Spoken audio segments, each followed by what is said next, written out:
in a floaty blue cotton dress with red flowers on the bodice, her blonde hair newly washed.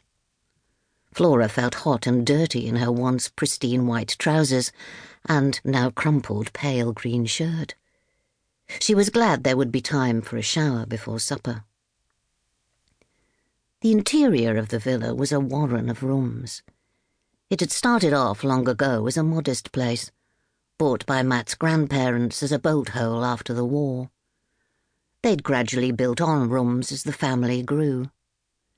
Matt had joked to Susie that he'd only married her so he didn't have to be crammed into a room with his male cousins when he came to visit his grandparents. Although they had been well built, these extensions gave the villa a rather haphazard look. The place was crammed with furniture left to them by members of the family after death or downsizing. There'd be no more rooms built on now, Flora thought with a pang, as they followed Susie down a passage bright with her scenic photographs. A hilltop village in snow, crisscrossed with tiny bird footsteps, a mass of sunflowers, a stormy sea with the waves edged with foam. Much to her sorrow, Susie could not have children, although she'd virtually brought up her high-flying sister's daughter, Allegria. As they walked through the villa, they could hear the sound of running water, muffled voices, a door closing, and Flora wondered how many people were staying. She felt a little shy. "Sounds as if you've got a house full, Susie," she said. 10 of us altogether. You'll meet the others at supper. All old friends from here and there.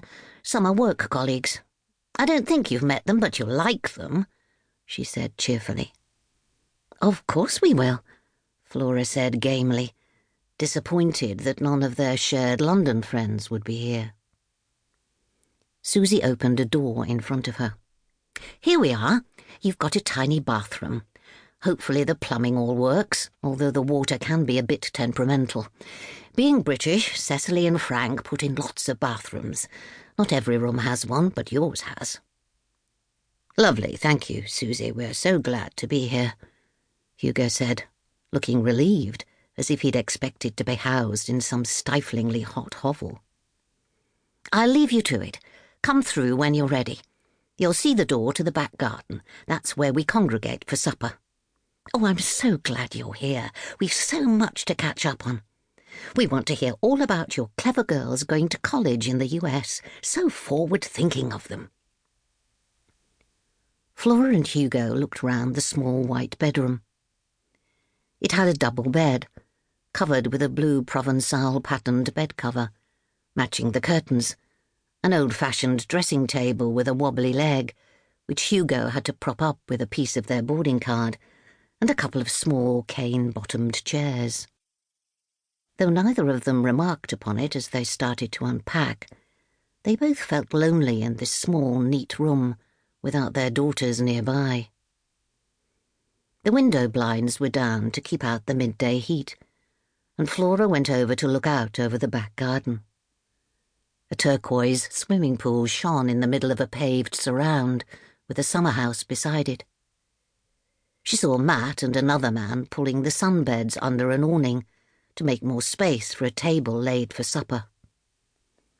They were lucky to be here, and they would enjoy it. It would be selfish not to, she told herself firmly. She must not forget to use this time for her and Hugo to become close again, now that their beloved daughters had flown their happy nest. "It looks so lovely out there. Soft, glowing colours," she said cheerfully to Hugo, who'd just come out of the bathroom with a towel round his waist. "We're going to have a great time. I know we are." Her tone was bracing.